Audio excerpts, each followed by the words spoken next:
He screamed so loudly the car windows rattled. Don't leave me at Grandma's! I paused halfway into the driver's seat, caught off guard. My hands were full. Diaper bag, reusable shopping tote, the Paw Patrol thermos he insisted on taking everywhere but that shrill, desperate wail cut through everything. Not tantrum loud, not whiny, terrified. Like some part of his tiny soul already knew something I didn't. Noah, I said gently, crouching down to his eye level. It's just for a little bit. Mama has her appointment. Grandma June said she's making mac and cheese, remember? He shook his head hard. No, she's bad when you leave. Don't go. And I saw it then. Not just fear, but panic. Tears streaking fast down both cheeks. Little fists balled so tight his knuckles were white. I glanced up at the porch. June stood there with that same placid smile. Her faded blue cardigan buttoned up wrong. One step of the porch creaking under her weight. She waved. He always makes a fuss, she called out with a soft laugh. The kind that made people lean in close. He's just attached. But something in me stiffened. I don't want to go inside, Noah whispered. Please, Nana, please don't make me. I looked at him, really looked. And then at her. I felt that thing in my stomach. That instinct you try to swallow down because it feels crazy. That prickle at the back of your neck that you rationalize with politeness. June wasn't a stranger. She was my son's mother-in-law, my daughter-in-law Lydia's mother. She'd babysat Noah before. Nothing had ever happened. But that cry, that face. It was Lydia who had asked if June could take Noah this time. She said her mom was lonely and she wanted to help her feel useful again. I didn't want to hurt anyone's feelings, so I ignored what I felt. That was my first mistake. I peeled Noah's arms from around my neck. It took strength. He clawed at my sleeves like he was drowning. I'll be back soon, baby. Just a couple hours. No. But June had already stepped forward and scooped him into her arms with surprising speed. You go on now, Rose. He'll be just fine. I hesitated. She smiled again, and something about her expression made my skin feel tight. But she had closed the screen door behind her, and through it I saw Noah's tear-streaked face, pressed to the glass, silently screaming now. I don't remember the drive home. I know I cried. Not the good kind, not the soft. Grandma tears you shed over photo albums and birthday candles. These were the deep, gut-level ones. The ones you try to reason through but can't. I told myself he was probably just tired, that I was just anxious, that it was all in my head. 2 hours later, I called June. No answer. 30 minutes after that, I texted Lydia. Hey, just checking in. Can you let me know how Noah is doing? No reply. I stared at the phone. 5 minutes passed, then 10. I had just picked up my purse to drive back over when the knock came. Not a tap. A pound. When I opened the door, it was my neighbor, Janet. She looked like she had run through a thunderstorm, pale, breathless, wild-eyed. Rose, she gasped, clutching the doorframe. It's Noah. My heart stopped. What? What happened? She swallowed. I found him wandering in the street, outside June's house, alone. He's covered in blood. I didn't even grab my coat. I just ran. Janet's car was idling at the curb. She pointed, trembling. I wrapped him in my blanket. He's in the back seat. I opened the door, and there he was, my little boy, wrapped up like a burrito in a fleece throw, barefoot, his knees scraped, hands stained a dark, rusty red, eyes open wide but unseeing, staring at the roof of the car like it wasn't there. He didn't move when I whispered his name, didn't blink, just stared. And in the corner of his tiny, trembling mouth, I saw a chunk of something that looked like fabric. Blue, soft, cardigan blue. I pulled Noah into my arms and rocked him in the back seat like I used to when he was a baby, whispering every word I could think of that might tether him back to me. You're safe now, sweetheart. Nana's here. Nothing can hurt you. You're okay. You're okay. But he wasn't. Not really. Not yet.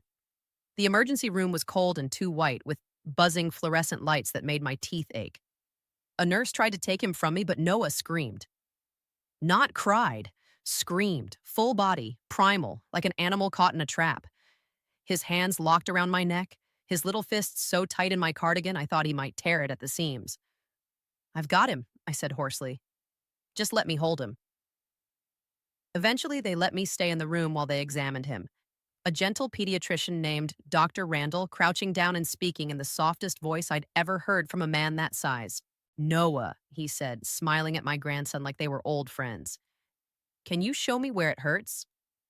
Noah didn't speak. He didn't even shake his head. He just kept one hand in mine and stared at the floor. There were no broken bones, no internal injuries, just those bloody knees, two bruised ribs, and the blood that wasn't his. "Are you sure it's not his?" I asked. "All that blood?" Dr. Randall shook his head. "It's not. We ran a rapid test. Type AB negative. Noah's O positive." I felt the ground shift beneath me. So someone else bled on him.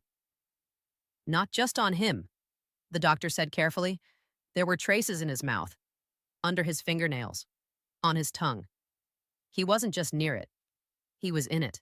I blinked hard. "What does that mean?" "I don't know yet." He glanced toward the hallway. "Police have been notified." 2 hours later, I was sitting in a small room with one window, holding a paper cup of lukewarm coffee, while a young officer named Marquez asked me the same question 4 different ways. "When was the last time you saw Ms. June Adler?" "This morning, 9:30. "And your grandson said he didn't want to stay with her?" "Yes, he was terrified. Begged me not to leave." "And you didn't what?" He paused. "Didn't think to cancel the visit?" I stared at him. My face went cold. "I thought he was just tired," I said quietly. "And she's family. You don't expect family to, to what? Hurt a child? Leave him outside, bloodstained and mute? They hadn't found her yet." "June. Her house was locked from the inside. Her car still in the driveway, but no sign of her. The porch had red smears on the banister. Inside, in the laundry room, they found a pile of soaked towels. In the hallway, a single child's shoe. Noah's. And in the kitchen, something worse. The officer told me gently, like a man breaking bad news about a pet. We found a partial denture on the floor, covered in blood."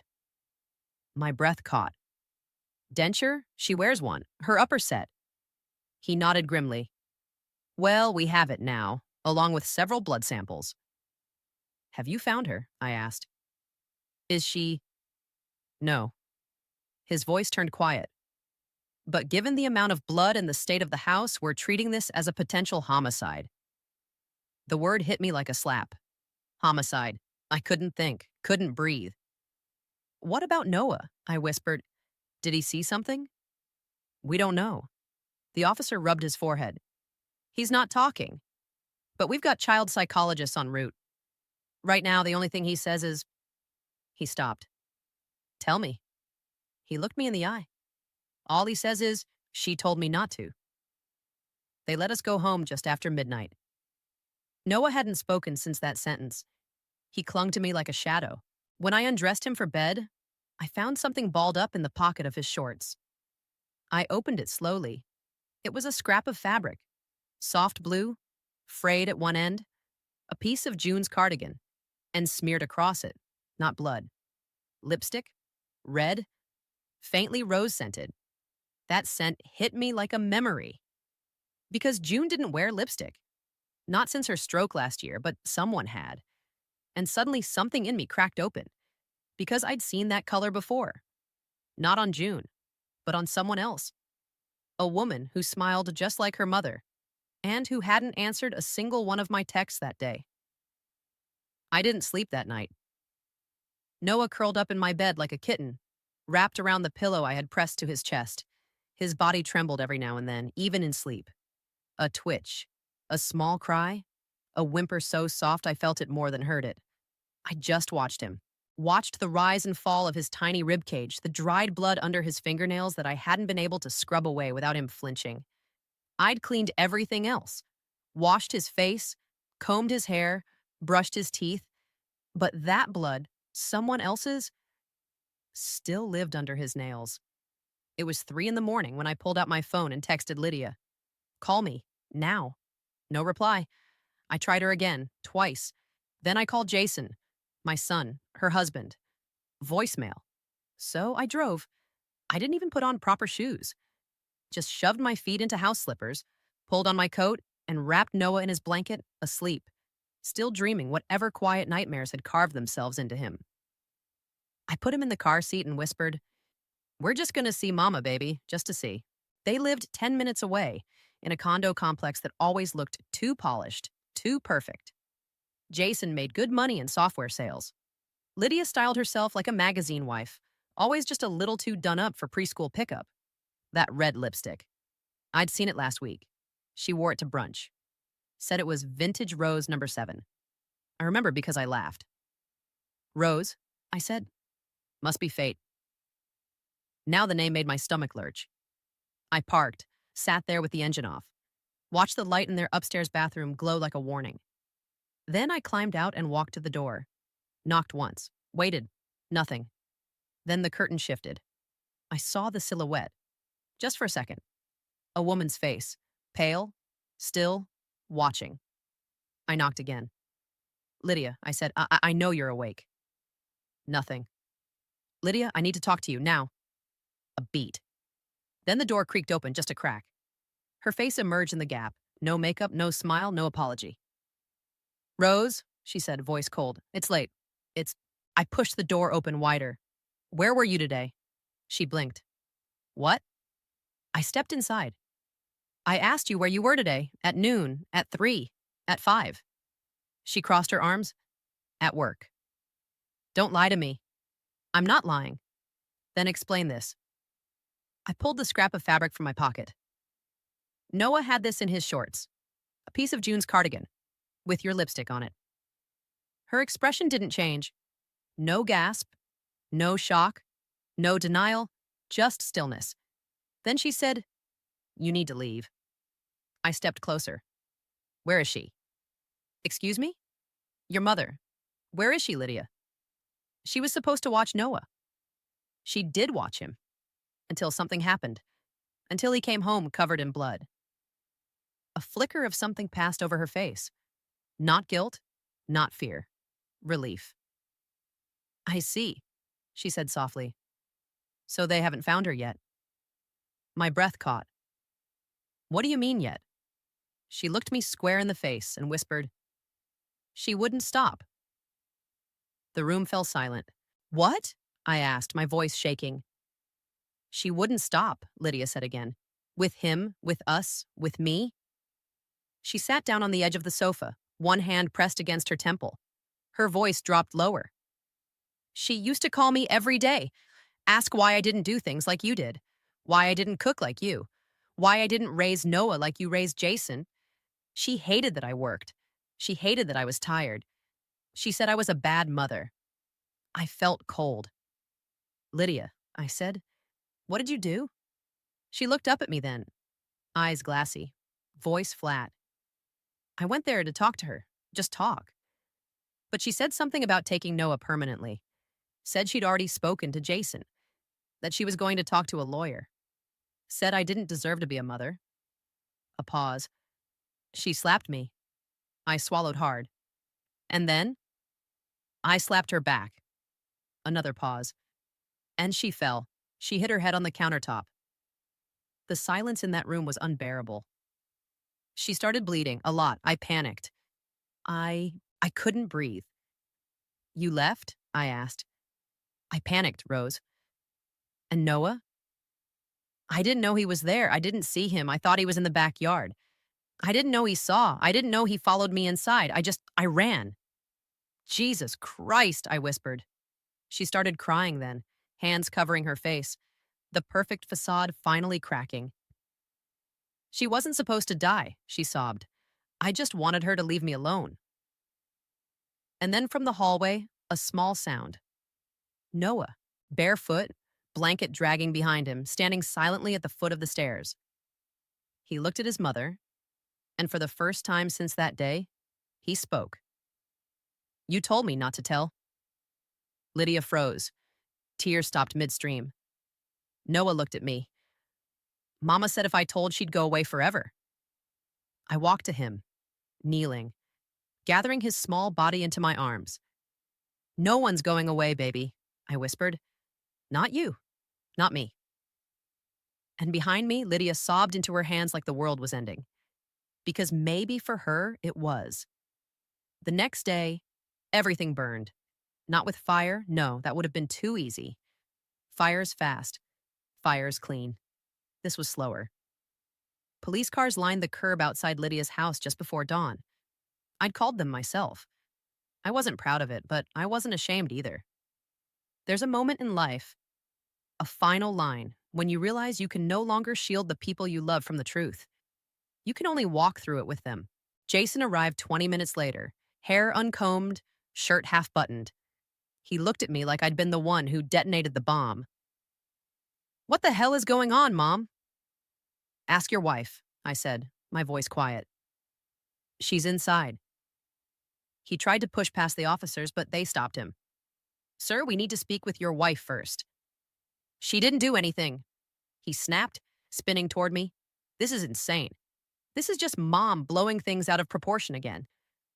I turned to him slowly. Jason, I said, they found the body. He froze. The street felt like it tilted sideways under his feet.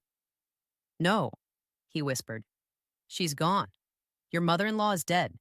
And Lydia told me what happened. It was like the words dissolved in his ears. No, he said again. You don't... She wouldn't... But behind him, Lydia was being led out of the house in a gray sweatshirt and yoga pants, hands cuffed behind her back, eyes hollowed out like something inside her had been scooped clean. She didn't fight, didn't speak. She looked at Noah. He was sitting in my car again in the back seat, silent, watching everything, and when their eyes met, mother and son.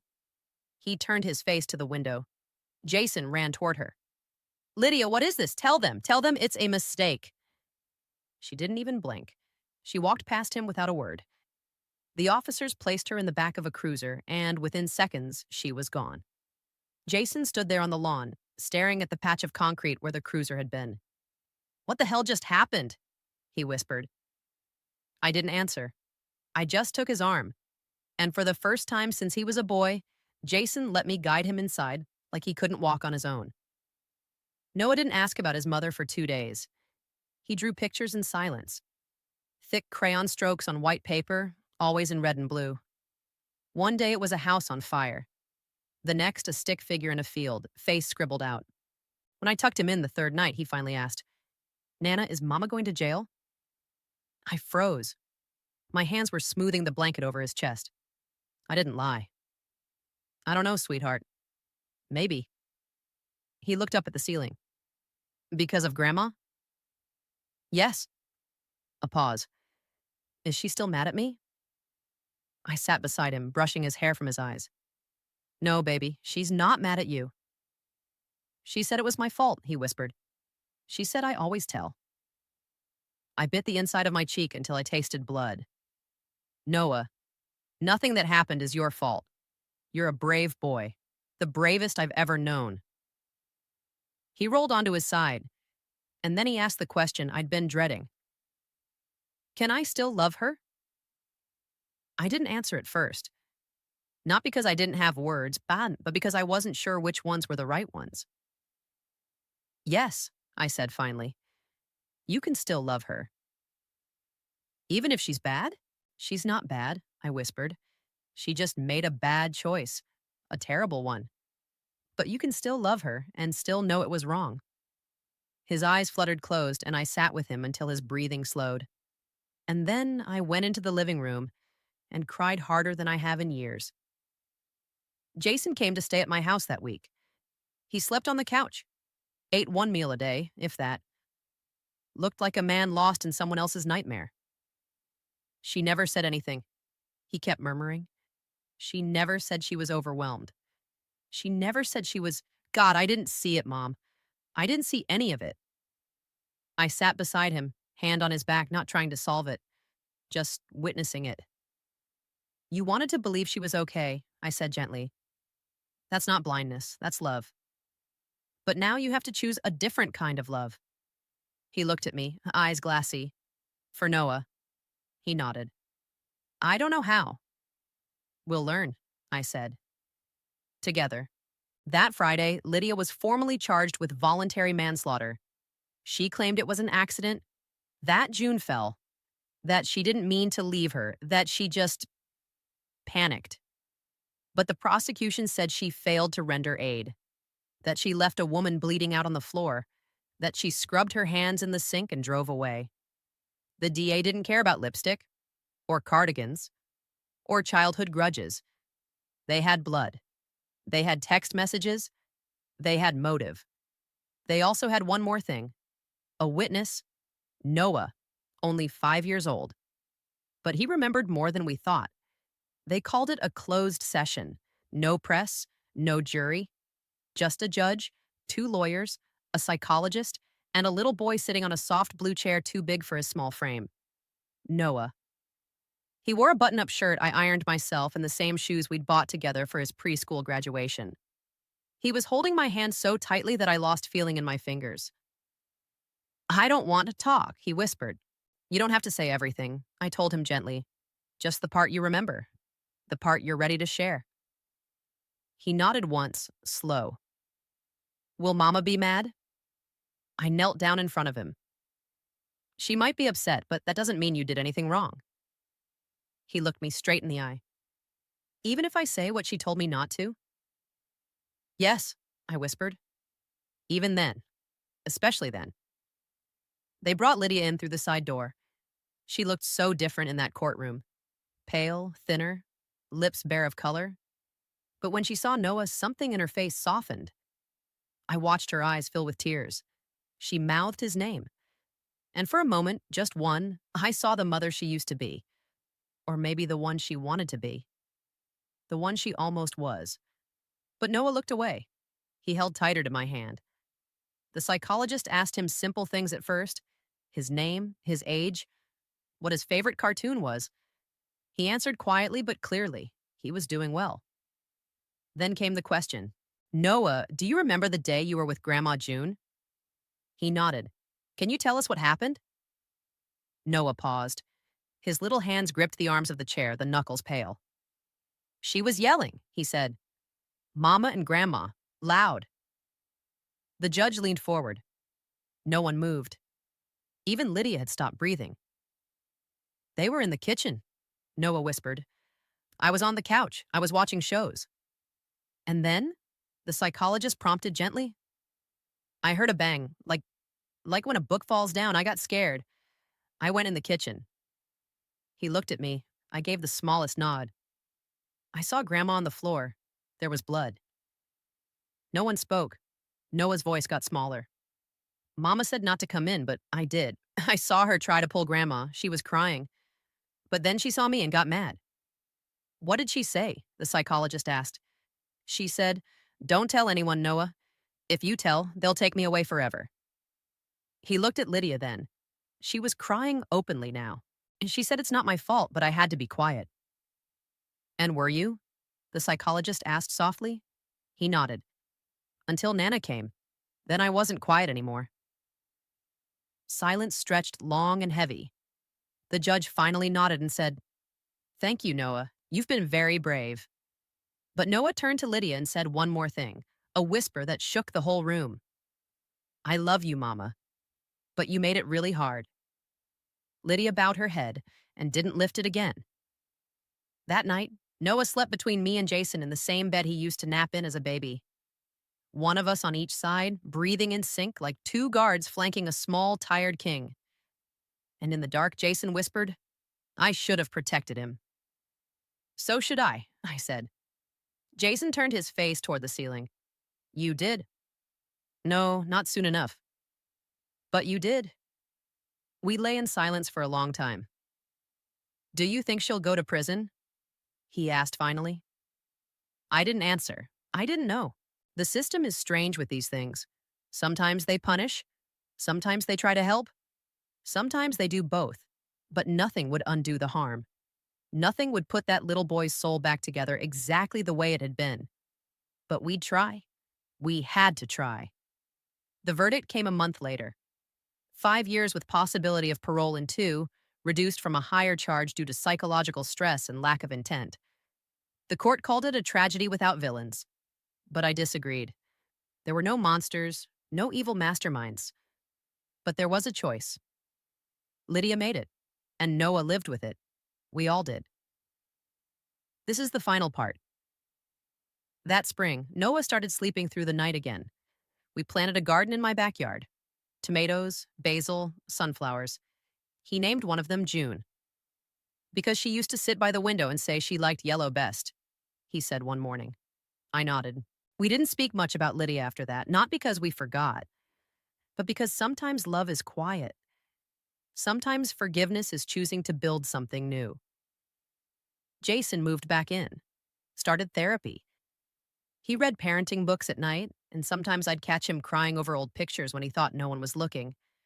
Noah drew fewer red crayons. More green, more blue. Less sky falling, more sun. One evening, just before dinner, he looked up from his picture and said, Nana? Yes, love? Will it always hurt a little? I paused. Yes, I said, but only a little and less each day. He smiled. Okay, I think that's fair. And in that moment, I realized something I wish I'd known long ago. Children don't need us to be perfect. They just need us to stay, to listen, to believe them, to protect the truth.